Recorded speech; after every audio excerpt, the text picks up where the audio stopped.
de todos los temas. Vamos a hablar con Silvina Batakis, que tiene la gentileza de visitarnos en la noche de este martes. Silvina, buenas noches, ¿eh? ¿Cómo están? ¿Cómo le va? Noches. Gracias por venir. Nosotros tenemos la costumbre, es sana la costumbre. Aunque para ustedes los dirigentes políticos a veces suele ser una molestia que nosotros del otro lado los invitemos a volverlos al ruedo de la batalla, por lo menos pública, es sana porque nos interesa, por lo menos a nosotros, conocer la otra campana. Se habló muchísimo, Silvina, durante estos últimos meses de la herencia recibida. Dijo la gobernadora primero que ustedes le dejaron una provincia quebrada y después, por todos lados, dijeron nos quedamos cortos. Fundida directamente la provincia. Prácticamente sin funcionar, digamos. La parábola que hacían era que hubieran preferido que estuviese fundida y no parada como estaba. Vamos a ver igual de todas maneras, mientras comenzás a contestar, vamos a poner ahí algunas declaraciones, pero después te dejamos que abras, digamos. Ahí, bueno, nada, es más o menos lo que nos decía. Estaba fundida, estaba quebrada, no estaba en funcionamiento. ¿Cómo estaba la provincia? Bueno, primero y principal, la provincia de Buenos Aires hace unos meses tomó un endeudamiento externo. El mundo externo, los inversores extranjeros, le dieron crédito a la provincia de Buenos Aires. Y como ustedes saben, a nadie que se esté quebrado, una provincia, una empresa, una persona, se le presta si alguien está quebrado. Y la provincia de Buenos Aires tomó 1.200 millones de dólares en un crédito internacional y claramente cuando se hace toda la presentación ante los inversores y se firman los documentos, en esos documentos que presenta la provincia se dice, se expone que la provincia de Buenos Aires es una provincia solvente, que son documentos internacionales. ¿Es el mismo documento, digamos, que se difundió después que había hecho algo más o menos parecido al gobierno nacional en relación a la situación económica financiera de la Argentina? Sí, en general cuando vos haces una emisión internacional tenés que firmar un documento internacional por el cual bajo ese documento vos te comprometés o afirmás que esas cosas están sucediendo en el país. Eso pasa con todas las provincias que emiten o también el gobierno nacional. En esos documentos es donde la provincia de Buenos Aires dijo la provincia de Buenos Aires es una provincia solvente, nosotros podemos tomar este crédito internacional y podemos pagar todos los servicios que esto genere, ya sea los intereses o el capital. ¿No puede ser que eso lo hayan aceptado del otro lado por el nuevo escenario que se planteó? Pero, digo, yo te pregunto, bueno, yo te pregunto a vos, los inversores extranjeros, un inversor de Nueva York, que claramente sabe leer todos estos tipos de documentos, ¿no habrá creído estos documentos? No. Seguramente saben muy bien cómo se tratan todos los números en todas partes del mundo y sobre todo de Argentina, que es un país muy estudiado por los inversores internacionales, y saben que la solvencia de la provincia de Buenos Aires, como ahí estuvo firmada por las autoridades actuales, es así. Ahora, ¿se sorprendieron ustedes? Porque, digamos, hay algo que a mí me quedó claro, sobre todo durante la etapa de transición en el que convivían, digamos, ustedes gestionando la provincia de Buenos Aires y los equipos técnicos de María Eugenia Vidal ya como gobernadora electa. A mí me quedó claro que ustedes habían llevado adelante una transición ciertamente, ¿cómo decirlo? Sí, con una amena. Convivencia, claro. Se comunicaban entre ustedes. ¿Los sorprendió a ustedes el nivel de virulencia en las críticas para con la gestión de ustedes que recibieron después de haber seguido? Yo creo que los sorprendidos fueron ellos en que no conocían cómo era la provincia de Buenos Aires, cuáles eran sus finanzas, cuáles son las funciones que tiene la provincia de Buenos Aires, la magnitud de lo que es la provincia de Buenos Aires y que ese periodo de transición que fue muy cortito, que honestamente a mí me hubiera gustado que fuese más intenso, creo que los agarra a ellos sorprendidos con lo que es la provincia de Buenos Aires. La provincia de Buenos Aires tiene un problema estructural, que claramente hoy también se está hablando de este tema, que es el tema de la coparticipación, el fondo del conurbano. La provincia de Buenos Aires aporta el 40% y recibe solamente el 18%. Tiene un problema estructural que hace que sea mucho más difícil brindar todas las funciones que tienen que llevar adelante. Nosotros nunca fuimos quejosos de esa situación, sí la advertimos en muchas ocasiones, siempre la advertimos ante los legisladores de la provincia de Buenos Aires, tanto en nuestra legislatura como a nivel nacional, pero nunca nos quejamos de eso. Yo creo que los sorprendidos fueron ellos. ¿Debieran haberse quejado más? Digo, ¿ustedes tuvieron un maltrato por parte de Nación en algún momento con relación a esta relación? No, yo creo que son estilos. Nosotros siempre quisimos tener una administración responsable. pensando también en cuáles eran las soluciones que podíamos dar nosotros. Y por otra parte, nosotros siempre pensamos que la provincia de Buenos Aires tiene que ser la provincia solidaria, porque la provincia de Buenos Aires es la provincia que tiene mucha riqueza, tiene el 55% del valor agregado industrial, entonces desde ahí uno puede sacar recursos hacia el Estado provincial y otras provincias no tienen esas fuentes de ingresos. Entonces la provincia, nosotros Pero siempre creímos... eso nos lleva a la provincia a la situación de ahora que se habla de, digamos, de crisis financiera o de falta de financiamiento estructural, esto de digamos, de los retrasos en el fondo del conurbano, el mal reparto de la coparticipación, digamos. Se habla de que es un problema estructural, o sea que lleva muchos años. Digo, ustedes no debieron haber tratado de conseguir un poco más de ese lado. Sí, el tema con la coparticipación federal de impuestos y con el fondo del conurbano es exactamente lo mismo. Vos tenés una magnitud de dinero que es de suma cero. Y esa suma, que suma el 100%, se distribuye entre todas las provincias.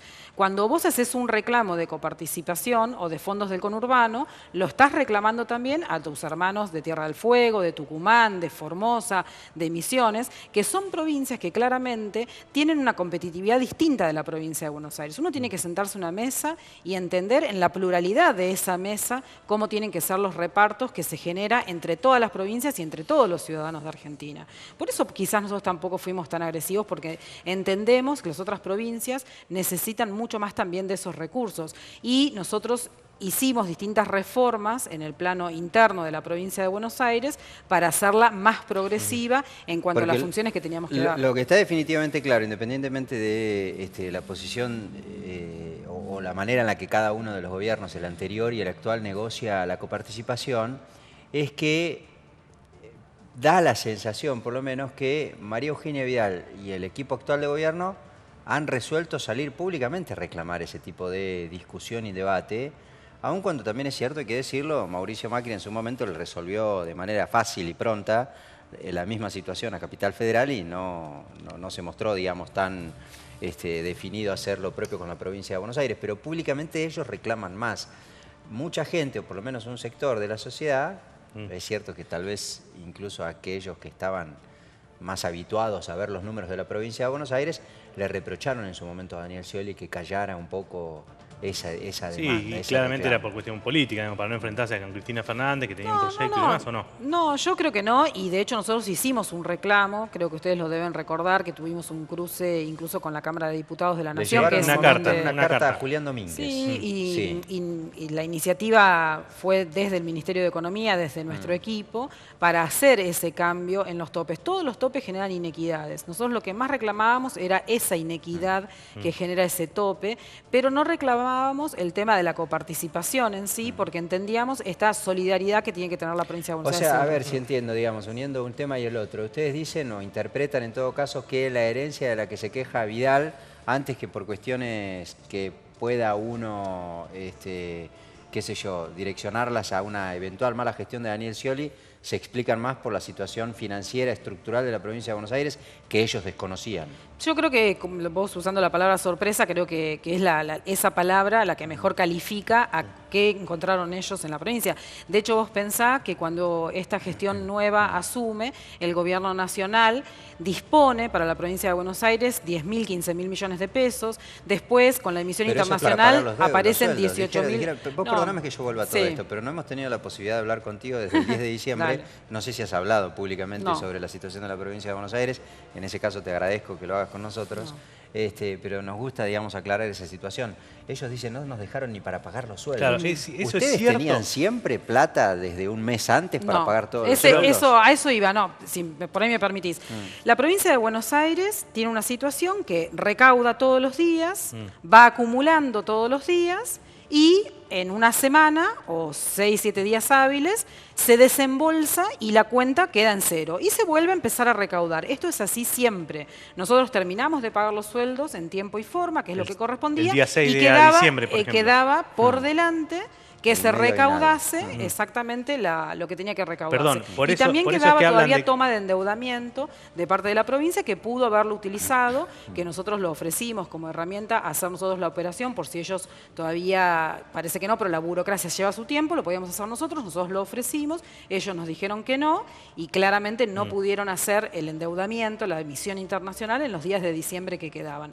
Pero la provincia siempre recauda y a fin de mes, cuando paga los sueldos, vuelve a foja cero. Esto Pero- siempre es la historia financiera de la provincia. Entonces, ¿es cierto que el 10 de diciembre cuando llegaron había 100 millones de pesos en No, la caja? la provincia de Buenos Aires tiene unas 4.000 cuentas aproximadamente que funcionan en un sistema de cuenta única y ellos hablan de una cuenta. Una cuenta tenía 180 millones de pesos, pero la totalidad de las cuentas de la provincia de Buenos Aires tenía 3.000 millones de pesos, que es lo Pero habitual digo, para eso la se- provincia de Buenos Aires. Está bien, eso Y- se y en- puede usar para sí. cualquier cosa, Sí, digamos. sí, Y sí, en porque todas tenemos un esas sistema de cuentas cuentas únicas. Lo que gotea, había, digamos, coparticipación más recaudación propia de la provincia. exacto. En esas cuentas la provincia de Buenos Aires tenía 3.000 millones de pesos y ellos hacen mención solamente a una cuenta, ¿sí? ¿Cuánto No, necesita la provincia de Buenos Aires para afrontar el pago de sueldos? Y la provincia de Buenos Aires debe pagar aproximadamente 18.000 millones de pesos por mes, entre 18.000 y 20.000 millones de pesos por mes de sueldos y de otros gastos que no sean los salariales, aproximadamente deben ser 3.000 millones de pesos.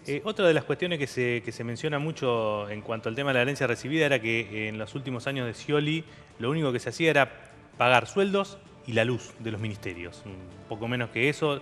Estaban paradas las obras, estaban paradas la infraestructura. El presupuesto asignado a obras públicas, por ejemplo, se lo iba absorbiendo otras dependencias para salir de urgencias. Eso, digamos, ¿fue así porque ustedes tenían otro tipo de ingresos por parte de Nación o no? No, ¿O no es uno, así? obviamente, cuando uno diseña el presupuesto anual de recursos y de gasto, define cuál va a ser la política de gestión. Cuando Daniel Scioli define poner el eje del presupuesto o volcar todo el presupuesto a temas de seguridad, claramente, mayormente, son sueldos, porque las funciones que prestan las provincias generalmente son trabajo intensivas. Entonces, naturalmente, hay mucha parte de eso que es sueldos. Pero también había obras en ejecución que de hecho las están ejecutando en este momento, como pueden ser las obras del acueducto de Bahía Blanca, que es un crédito que nosotros tramitamos con la Corporación Andina de Fomento, que dejamos firmado para que este gobierno pueda seguir gestionando. La planta de tratamiento de agua potable acá en la ciudad de La Plata es un crédito que se trabajó con el Fondo Kuwaití para el Desarrollo, que fue acordado en nuestra gestión, pero que Se la obra ejecuta va a ahora. empezar a ejecutarse ahora, ¿sí? Porque claramente hay continuidad de Estado, digo. Entonces nosotros trabajamos hasta último momento para conseguir estos créditos, como el BID para la cuenca del Reconquista por 230 millones de dólares, que empiezan a ejecutar ellos. ¿Qué te pareció cuando viste que se discutía el presupuesto de la provincia de Buenos Aires para el próximo año en la legislatura y Vidal y su equipo técnico has elaborado vos a lo largo de estos últimos años proyectos de presupuesto y pedidos de endeudamiento? Cuando viste la cifra de más de 100.000 millones de pesos. Sí, creo que tiene que ver también con esta sorpresa y con la falta de desconocimiento de lo que son las finanzas públicas de la provincia. Digo, nosotros nunca hubiéramos pedido esa magnitud de endeudamiento, siempre pensando por afuera los créditos internacionales multilaterales de los bancos de desarrollo internacional, BID, Banco Mundial, etcétera. Eso siempre va aparte y está bien hacerlo, ¿no? Están Pero, fuera de ese pedido, digamos.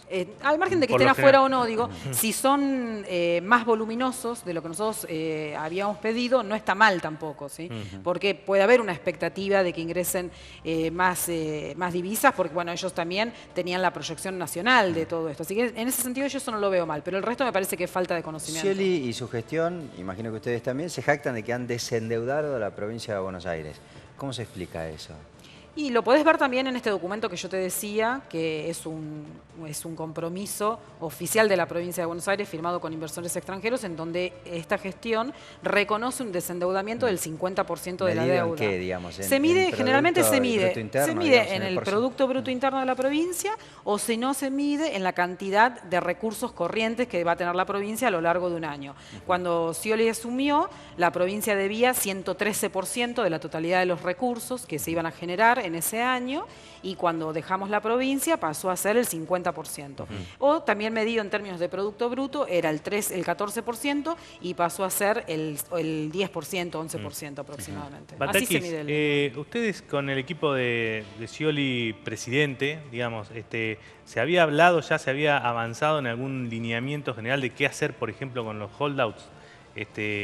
Y y en ese caso coincide con lo que se hizo en este gobierno? Sí, en primer lugar me parece importante que ustedes sepan que lo que nosotros habíamos trabajado era un plan integral, un plan económico, de política económica integral, que por supuesto incluía cuál iba a ser el tratamiento que íbamos a tener con los holdouts, pero también con el Fondo Monetario, con las economías regionales, con el impuesto a las ganancias. Era un plan integral y cuando uno iba sectorizando ese plan económico de política económica, cada sector también tenía una integralidad, que me parece que es lo que está faltando a la política económica nacional hoy, ¿sí? Respecto de los holdouts en particular, creo que también es algo que no se ha mencionado mucho, pero el 93% de la solución de los holdouts se dio en un gobierno peronista, ¿sí? O sea, el gobierno peronista siempre tuvo la intención de resolver el tema de los holdouts porque endeudarse no es malo ni bueno per se, siempre y cuando uno diga, bueno, voy a endeudarme para hacer obras, ya sea infraestructura, obras sociales. Es como cuando uno toma un crédito hipotecario en la casa o toma un crédito para comprar entradas para ir a bailar, digo, no es lo mismo. Entonces, el crédito no es malo ni bueno por sí, y es cierto que el gobierno nacional estaba limitado en el acceso al crédito internacional. Nosotros teníamos previsto resolverlo en la planificación financiera anual que habíamos hecho de todo este año en curso, lo teníamos previsto resolver sobre finales de este año porque preveíamos una negociación mucho más intensa de la que se tuvo y por supuesto Usted dice también esperábamos que fueron ingreso fáciles de para divisas. negociar de No este hubieron gobierno. no hubieron ingresos de divisas. Me parece que cuando un gobierno como el de Argentina, que es el octavo país del mundo en extensión geográfica, es uno de los países más importantes, pertenece al G20, emite deuda por 10.000 millones de dólares, una de las emisiones más grandes que ha habido en toda Latinoamérica, y como contraprestación de eso, de una sola vez, no ingresan dólares al país, me parece complicado. Te hago otra pregunta de lo que eventualmente podría haber ocurrido y después me gustaría tener alguna apreciación suya acerca del segundo semestre. Parece que estamos todo el mundo, viste, como esperando. Pero nadie dijo qué año falta era. Como la placa de crónica, viste, Claro. faltan 32 días para el porque segundo nadie dijo semestre, de porque qué parece año. que ahí se solucionan los problemas Puede ser del económicos. 2019. Llegan las inversiones y demás. ¿Sabe? Interesante ironía y chicana, sobre todo la tuya. Pero ustedes en materia de tarifas de servicios públicos, ¿hubiesen hecho lo mismo? ¿Hubiesen ido hacia un sinceramiento? ¿Era necesario? Eliminando algunos ¿Un subsidios. sinceramiento? ¿Era necesario? Sí, en primer lugar, digo, esto es una pregunta recurrente, esta de si hubiéramos hecho lo mismo. Y me parece que muchos ni siquiera como pregunta. Yo aprovecho que estás acá para preguntártelo. Muchos directamente lo tiran como una afirmación. Si yo le hubiese hecho lo mismo. No, de ninguna manera. Claramente había todavía sectores en donde las tarifas necesitaban algún tipo de corrección. Pero vuelvo a esto de la mirada integral de la política económica, ¿sí? ¿Cómo uno puede, sin haber medido ni siquiera cuál era el impacto en las clases más vulnerables o en la producción? Cuando vos aumentás las tarifas, no es la queja de un misionero, de un cordobés, diciendo, pero total en Buenos Aires estaban subsidiados. En la provincia de Misiones, por ejemplo, no hay gas. Entonces hay una discriminación muy fuerte hacia la competitividad y la productividad de esa provincia, que tiene que tener sus empresas, sus fábricas, produciendo con electricidad. Y cuando vos a un secadero de tabaco que le venía 120.000 pesos por mes de electricidad para poder secar el tabaco y generar puestos de trabajo, al otro mes le vienen 380.000 pesos, creo que hubo una falta de medición del impacto de las medidas. Nosotros eso nunca lo hubiéramos hecho porque habíamos estudiado todas las economías regionales y habíamos visto todos los encadenamientos productivos y porque además Pero la propuesta ¿se puede sectorizar nuestra... eso, digamos? ¿Se puede decir, bueno, vamos a empezar a sincerar de manera paulatina y de forma gradual las tarifas? ¿Por regiones? Claro, Son de decisiones manera que no políticas. impacte. Uno Sí. puede decidir políticamente poner un subsidio acá, sacarlo y ponerlo en otro lado. El gobierno decidió sacar el subsidio, es una decisión política o de una decisión de política económica, sacar el subsidio y ponerlo en otro lado. Por ejemplo, en compensar la pérdida por la disminución de los impuestos a las exportaciones o de las retenciones, a todas las actividades a las que se le bajaron las retenciones, también sin medir los impactos que eso iba a tener en el encadenamiento productivo. Eso Scioli también se había comprometido, pero también lo iban a hacer de otra manera, digamos. Sí, por supuesto, porque vos cuando, por ejemplo, eliminás la retención al maíz, lo que tenés que ver es cuáles son el entramado productivo que le sigue a eso, cuáles son las cadenas productivas. ¿Por qué hoy el pollo es muy caro cuando el gobierno está diciendo, bueno, no coman más asado y compren pollo? Pero el pollo aumentó. ¿Por qué? Porque claramente cuando eliminás la retención al maíz, el precio del maíz aumenta y eso hace que aumente todo el encadenado el encadenamiento productivo de ese sector. Entonces uno tiene que tener en cuenta esas cosas que me parece que no se fueron Bueno, tenidas en cuenta. para terminar, Silvina, esta proyección, ¿cómo ves vos, digamos, en materia de control de la inflación? Dice el gobierno que empezó a bajar y se va a notar más esa caída en el segundo semestre, y lluvia de inversiones, poco menos que van a venir a todo el mundo a invertir en la Argentina. ¿Cómo ves vos el segundo semestre? Sí. En particular respecto de la inflación, yo esto lo he dicho muchas veces, uno no puede planificar en escenarios de alta inflación. Y esto sí nosotros habíamos dicho, tenemos que trabajar todos los argentinos en tratar de ir reduciendo la inflación, pero con propuestas estructurales, ¿sí? Para nosotros el problema, el meollo de la cuestión en Argentina es el desequilibrio en la rentabilidad de los sectores productivos. Por eso habíamos hecho tanto hincapié en la matriz productiva argentina. Lo peor que le puede pasar a un país es que reduzca la inflación por recesión, y creo que estamos yendo un poco hacia ese camino. Respecto del semestre de crecimiento y de lluvia de inversiones, la verdad que ojalá fuera así, honestamente, porque si no creo que muchos argentinos... ¿Pero es un la van a voluntarismo pasar propio, la puro pasan- voluntarismo, o hay algún indicador, algún indicio? No sé qué estarán pensando ellos, la verdad que yo no ¿Usted qué hablo ve? con el gobierno, pero no veo el puente que conecte un semestre con el otro, ¿sí?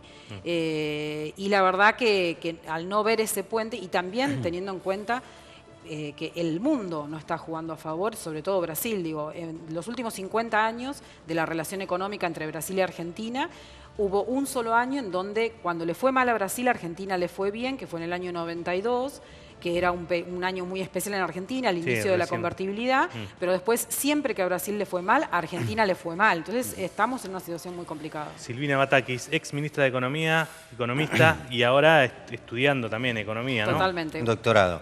Gracias, gracias No, por por haber favor. hablado después de haberse ido de la función.